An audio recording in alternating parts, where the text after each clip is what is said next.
Capítulo 28. Una lucha titánica. Un intercambio de sonrisas dio paso a su entrada en el despacho. Se había levantado de la mesa y esperaba a su hijo en el sofá, invitándole con un gesto a que tomara asiento en el sillón frente a él, a escasos 2 metros. Le rogó que no se levantara, aproximándose al tiempo que plasmó 2 besos en sus mejillas, tomando asiento en el sillón ofertado. Nada más ver su expresión se lo temió. Se dio cuenta de su error. Debía haberle informado durante el vuelo de regreso. Pero ahora no había solución aguardando a que se arrancara. El silencio se adueñó del despacho, serios uno frente a otro permanecían mudos, sin mirarse, evitándose. Impacientes porque se decidiera el otro a romper aquel tenso silencio. Su progenitor tenía algo de prisa, pues había quedado con unos representantes de un ayuntamiento para cerrar unos permisos para construir, pero se mantuvo firme, conocía demasiado bien a su pequeño. En otra situación Julián habría aguantado lo indecible, pero su estado era de tal agitación que por primera vez en muchos años no supo serenarse y analizar un poco la situación. ¿Es cierto lo que me han contado? No pudo más y lanzó la pregunta. Su padre aguardó, sabedor que esas pausas le daban ventaja, y tras unos eternos minutos respondió como era lógico en esas circunstancias con otra pregunta. Si no me confiesas lo que te han contado, difícilmente podré afirmar o desmentir. De nuevo una pausa eterna. ¿Cómo se conocían padre e hijo? La batalla psicológica entre los dos se había desatado y aquel hombre de negocios se dio cuenta que su hijo había recuperado su temple en esos escasos minutos. La situación se le iba a complicar sin ningún género de dudas. Esa larga pausa que se estaba tomando su hijo era señal inequívoca que se estaba pensando las palabras y leyendo su lenguaje corporal. No se equivocaba. Fue pronunciar una nueva frase y se lo confirmó. Esa ironía en su respuesta lo decía todo. Consciente que no solo le había descubierto, sabía perfectamente que su padre conocía el motivo de su visita. No te hagas el sueco, que eres de Donostia, sabes mejor que yo que vengo a que me aclares cómo se resolvió la denuncia de aquella nadadora. Estaba claro que no había escapatoria y comenzó con el relato y los consejos de los abogados, para aclararle a su hijo que en un país extranjero y socialista hubiera tenido muchos problemas. El dinero era dinero y aunque hubieran conseguido demostrar su inocencia, su salida del país no hubiera sido inferior al año. Le manifestó que lo único que hizo fue seguir los consejos de los abogados, especialmente los de aquel país. Sabía a la perfección que de haberle confesado a su hijo la decisión del equipo la habría rechazado con el consiguiente perjuicio para él. Luego estuvo alegando que su madre jamás le habría perdonado que no lo hubiera sacado de inmediato de aquel problema. Él permanecía inexpresivo ante las aclaraciones y justificaciones de su padre. Se daba cuenta que no le estaba llegando. Conocía a la perfección que una de las cosas que más le molestaba a su primogénito era precisamente ceder al chantaje del tipo que fuera.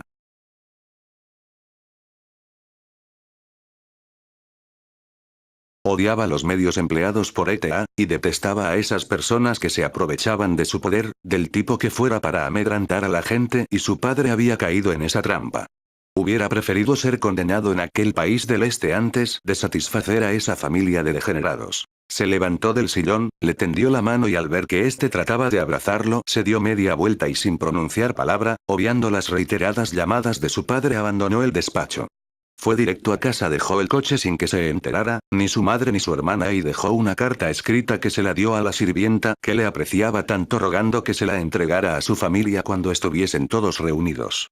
Luego se fue andando hasta la estación de autobuses, tomó el que le acercaba al centro de la capital, fue al banco donde tenía su cuenta para sacar dinero.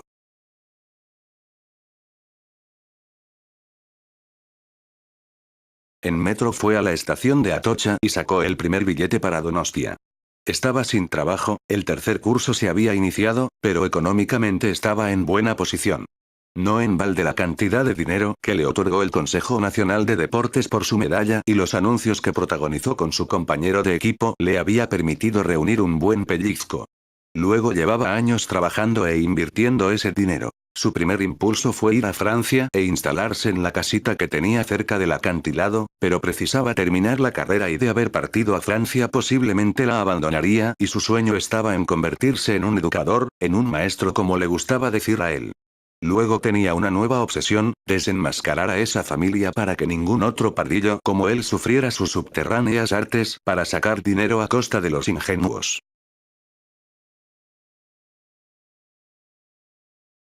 Iba a Donostia a relajarse, a meditar, pero especialmente a plantearse concienzudamente toda su estrategia para sus dos obsesiones: terminar la licenciatura y sacar del mapa a esa canallesca familia.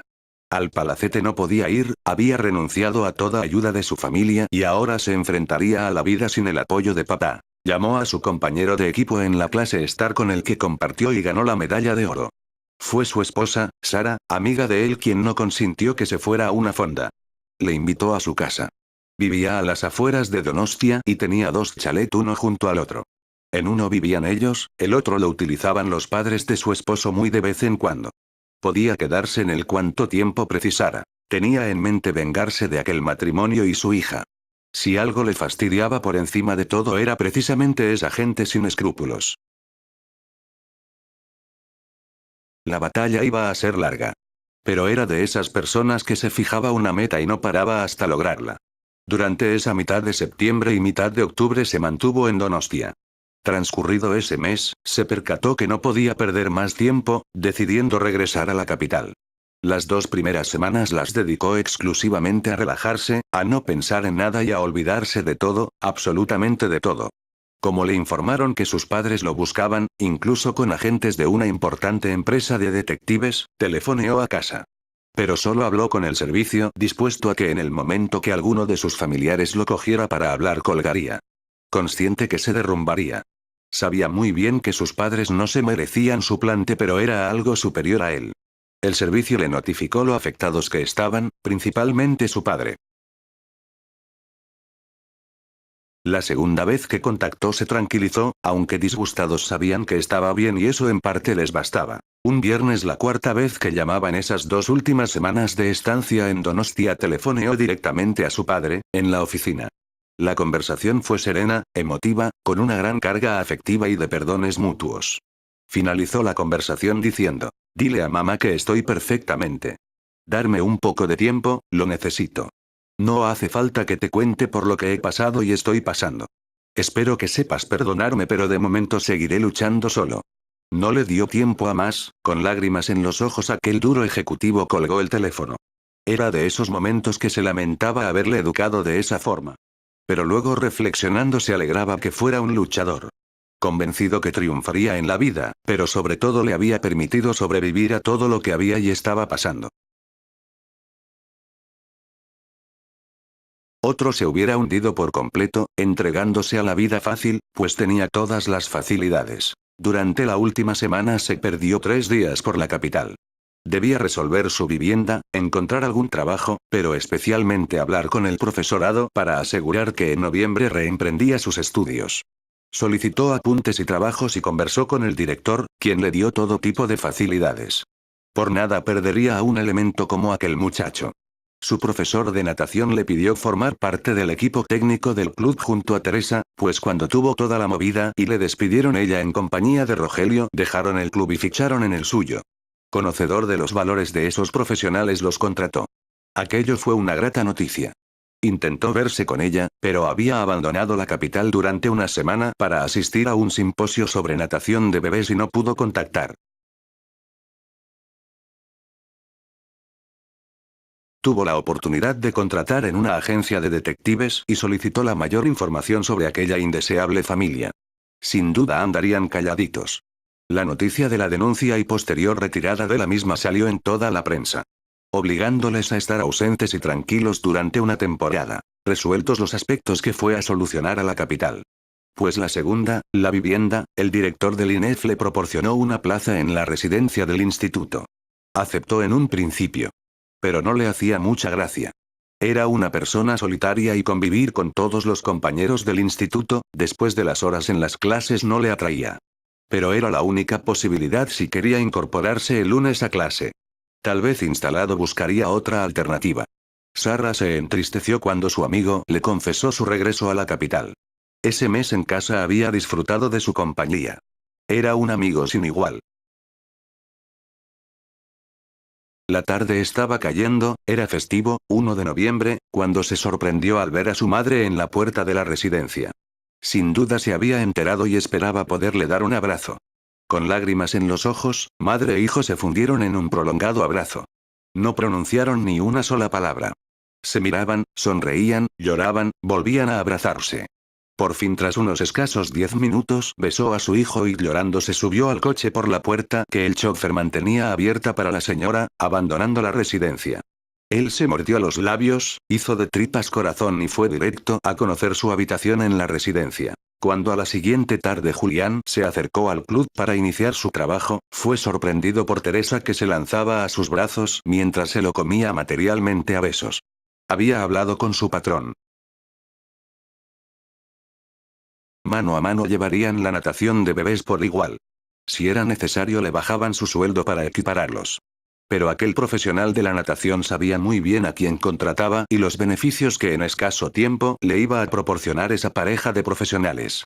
Estuvieron hablando hasta que se dieron cuenta que era la hora y se perdieron en el vestuario para cambiarse y estar con sus alumnos. Al finalizar la sesión, Teresa le invitó a cenar a casa.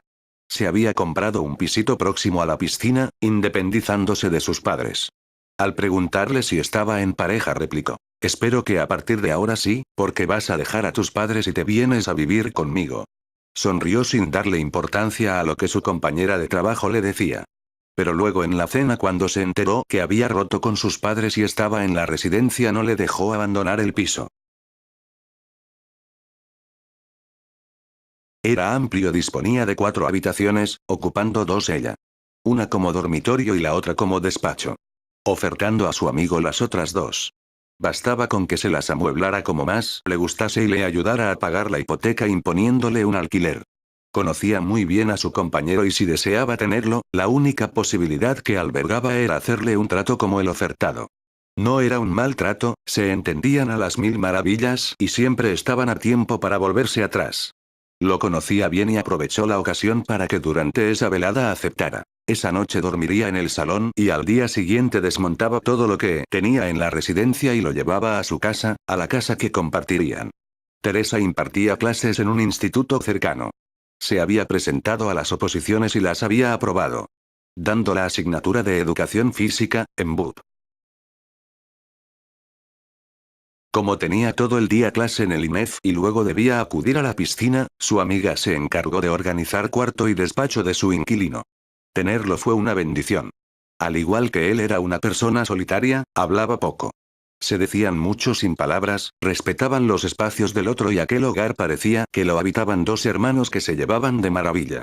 Esa misma noche se organizaron para la compra, la limpieza, la fregada, y las cenas. Los desayunos cada uno cuando se levantaba se lo preparaba. La comida la hacían fuera, él en el INEF y ella en la Facultad de Psicología a la que se había apuntado ese curso para realizar unas asignaturas, las que podía asistir. Antes de Navidades le llegaron las primeras noticias de las investigaciones de esos detectives. No había sido el único pardillo que cayó en sus garras.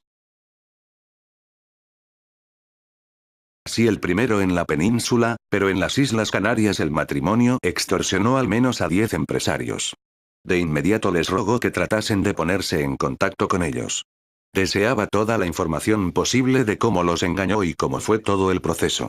Permitiendo que les contara su historia, pues sin lugar a dudas la conocerían al salir en toda la prensa nacional, e incluso en radio y televisión. Pues su medalla de oro estaba muy reciente. Sin duda les facilitaría que se abrieran para contar sus historias.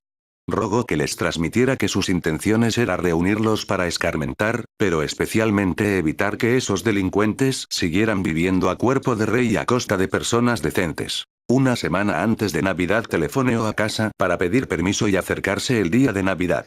Deseaba hablar personalmente y pasar las fiestas en familia. Entendiéndolo si no lo deseaban. Ni qué decir tiene que no le pusieron la mínima pega. Deseaban tener a su niño y disculparse por el engaño. Se enfadó con su madre. Por favor, mamá, nadie tiene que perdonar a nadie, somos adultos. ¿Cuántas veces me has dicho que uno debe labrarse su futuro? Aquella madre no podía hablar por teléfono, el llanto y el sofoco se lo impidieron. Su hijo le mandó un fuerte beso y colgó. Consciente que mamá no podía hablar. Aquella familia esperaba el día de Navidad como nunca lo habían deseado que llegara. El servicio, a pesar de tener que pasar esas Navidades trabajando, deseaban que el señorito de la casa se presentara. Tenían tantas cosas que contarle. Pero con toda seguridad debería esperar, pues su madre lo acapararía cada segundo que estuviese en casa. Ahora bien, recibir esa sonrisa o ese guiño de ojo les compensaba. Adoraban al muchacho y desde que dejó la casa incluso su padre no tenía la misma actitud que antes.